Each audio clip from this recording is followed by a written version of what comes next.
what's up, guys? Pete here with MixBetterNow.com. I'm here with my friend James from, well, I was going to say UA, but this isn't really UA, is it? It is UA, okay. And it's crazy. Welcome to Guitar Town, Universal Audio style. Okay, so this is a new product, right, for Universal Audio? Brand new product, brand new category for us. Okay. And this over here, this is aux, the amp top box. Okay. And it's meant to work with your existing tube amplifiers. And you can basically get any sound you want, any volume, anywhere, playing, recording with this one box. And it'll basically let you sound like you're in a great studio with great microphones. And you can use your amp to its full potential. So, like a lot of guitar players, like some of our best tones are the amp on 10. Right. But how do you do that in a studio where you're playing with your band or a singer, or you're in a home studio environment where you can't put a Marshall on 10? This is going to solve all those problems. So we can come over here. So this is aux, the amp top box over here. And what we have here is what we think is the world's finest reactive load. And what that does is let the amp really think it's seeing a speaker. It truly is dynamically and frequency response-wise reacting with a speaker. And that's really what the reactive load part is. But there's two parts of that. So we can actually still bring in some of the amp back at different levels. So you can see we've got Dave here playing, and I can go back here and put this amp on 1, but have the volume on almost 10 basically. And it's not that loud. And I can bring up different levels, a little more, a little more.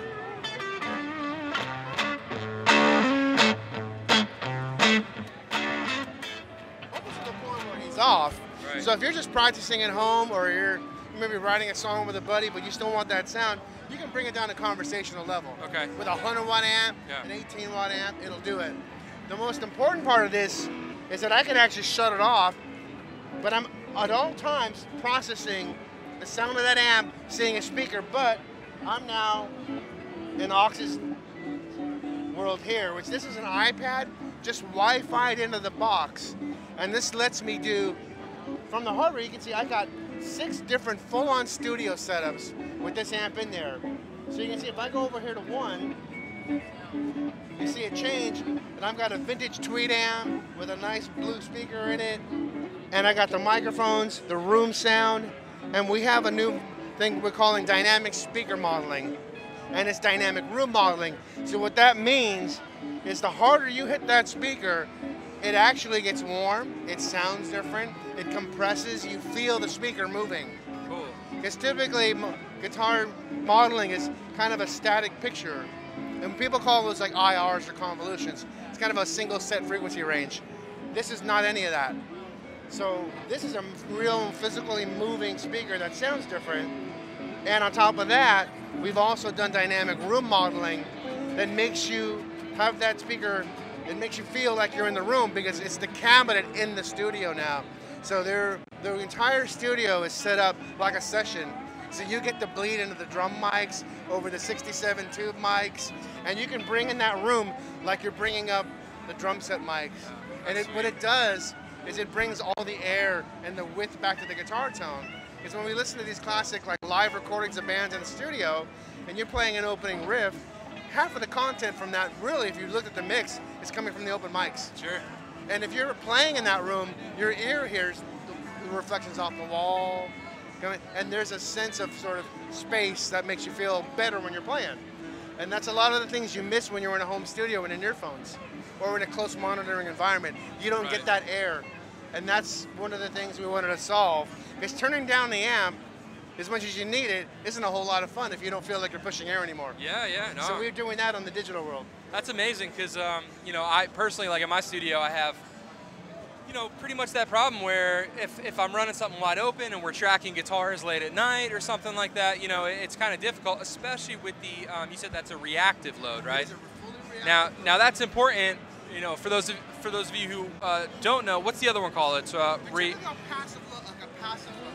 And a passive load really just means you're taking a very high wattage resistor. Yeah. And literally just saying, yeah, an 8 ohm resistor. Yeah. And it'll take the heat, but it doesn't move. So the reactive load is the really good sounding ones. Yeah. Yeah, because really what happens is as you play a speaker, it never, even if it says 8 ohms, it starts moving with the amp, and it never truly is 8 ohms. It's 8 ohms when you measure it. Right. Or even then it might say 7.2 when you really measure the speakers. But the minute it's on the amp and you play it, it swings. Right. And it's that swinging that makes the amp feel better. When you roll the volume down, it cleans up. Right. But it's a whole different thing. And this is, but again, we couldn't start the rest of this world until we did that analog part and handed off that amp sound in its pristine form with all the dynamics and frequency range. Yeah. And then that's where we pick it up in here. Because now that you have that, if you can't process that, well, but I still need to sound like a great speaker cabinet and a speaker and the mic and the room and the phase. And you know, we tried to get rid of phasing when we're putting up multiple mics. But there's also a amount of that phasing and reflections of the room that are crucial to making you feel like you're in a room. If you get rid of it all, you end up with a very sterile thing. Right. And any one of us that sit in imagine being locked in a closet with your guitar amp, right. it makes you feel claustrophobic. Yeah, it's no fun. Yeah. So that was the whole thing. It's like, how do we really make this amp feel like it's back in a room again? Yeah. And you notice I said feel. For me, it's a feel thing. Yeah. You know, because sonically, whatever coming back after I played it, who cares? But as I'm playing it, the inspiration comes from the kickback. Right, it's got to feel good. Yeah, yeah, it's that's like, huge. Yeah, it's like playing drum samples. You can hit a piece of plywood. If it samples, great, but you play better when you're kicking back a little bit. Cool. So, could we hear a little bit more of this? Would that be cool? Yeah, we have you guys want to bring it in? set up. Okay. What's going to happen? When you can always put a little bit of the amp back in the speaker. Okay. But it'll always be just the raw amp back in the speaker. Okay. But what we're going to do is listen to the full, what we call mastered sound of the amp. Okay. So I'm going to put up the line here. And this is now going through our full thing. So right now, playing through a classic tweed amp, I can take the room out. I can turn off the plate reverb. It's got spring reverb on the amp, so that's just the natural front end of the amp. But the interesting thing with all of this is, even with if I just turn up the room more, I'll just solo the room mics. Yeah. You're literally 25 feet away from the amp. That's awesome. And it's bouncing off the console glass, the drum set in the room. Killer, yeah. And all the air and girth. Yeah. So when you add that back in, and then we can change the cabinets. Well, that's a medium 112 size cabinet. Why don't we go to something like British, like Silver Bulldogs and an AC30 type cabinet? So here's another phenomenon. Of course, the longer you play a speaker and the harder you hit it with volume, the speaker starts to change in sound. And it'll sonically be different, but it'll also start resonating with these, what we typically is a side effect of cone cry. Yeah. The cones actually start going past what they're supposed to, and they create all these other notes. Right. And it's typically you want a speaker that doesn't do that. Right. But when you play vintage amps, and that's your sound when the amp's on 10 and it's breaking up, edge of destruction stuff, and you hit a high note, there's this beautiful lower octave notes that come out. And nobody's ever done it before, and we actually decided to do it. So, like in this specific AC30, I can put up the speaker drive, which is also going to feel spongier to him, because he's hitting the speakers really hard, so it's going to feel a little softer. And in here, I have a list of these cabinets. I can go over here and there's a note I actually left for myself, so I didn't forget it. Cool. Because each speaker has a different set of notes. Yeah. They're all unique. And in this speaker, if he starts playing things that are high G sharp and C notes, it'll rattle the cone to the point where it makes these secondary notes. Wow, that's insane. If you hear it, you hear a low octave over there. But it's not on other notes, and it's not a pitch effect. Right. It's a static note that will lean into it, rattle it, and move on. Right. Yeah, that's so cool. That is literally like that speaker in the live room rattling itself to pieces. Yeah. And that's the difference between hearing a static IR, which will just sound like that, but again, the feel and the frequency range and those other little harmonic-y notes that are flying around, it's a night and day difference. Sure. And that's one of the reasons why this is kind of a standalone universe. It's a box that does no processing through a laptop or even the iPad. All the iPad is just a viewer. Right. So we Wi-Fi into that box. This is a standalone unit. It comes right out of your speaker output of the amp. Once you're in here, it comes out of there in about 2.8 milliseconds. Okay.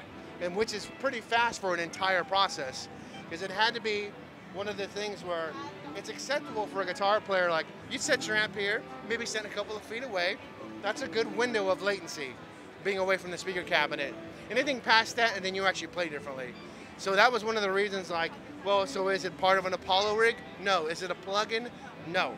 It is entirely its own hardware box. So one of the things here, once I save my studio rigs, I can send them back to the box and put them on the knob. Okay. So if I just take the box with me, I can say, well, that's my favorite small amp, that's my 412 sound, that's my roomy mono ribbon mic sound, right. And then I can just take the box with me. So, 2 quick questions.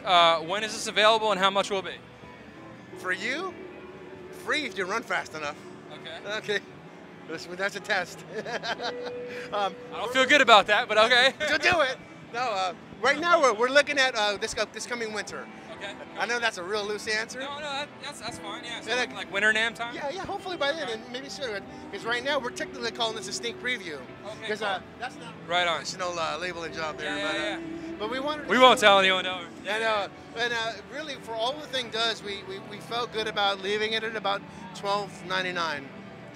Cool. Which it's. You can look at it 2 ways. Like, well, it's not just a load box. It's not just an attenuator. It's not just cabinet modeling. It's the combination of all of this that it kind of, at least for me, makes it kind of worth the price, because I'm now able to use amps I couldn't use before. Okay. Like, we've got a 100-watt Marshall on 10 over there. Right. Playing all day long with headphones. Right. And I can feel like I'm on, on a session with Van Halen. Right. And I can't do that ever. Yeah. So that's true, man. Or, getting a classic small tweed Fender amp sound on the fly on a demo rig or in a home studio or at a buddy's studio. Yeah. Because as a guitar player, we get attached to the sound of things, and we play better, I feel better, and I like toys. Hey, who doesn't like toys? Well, big thanks to James, big thanks to David for playing. We're really excited to be able to check this out when it comes out. Maybe we'll keep an eye out winter time. So guys, maybe in the winter sometime. I guess stay tuned to the Universal Audio website, right? Okay. Cool. Pete, mixbetternow.com. We'll catch you guys later.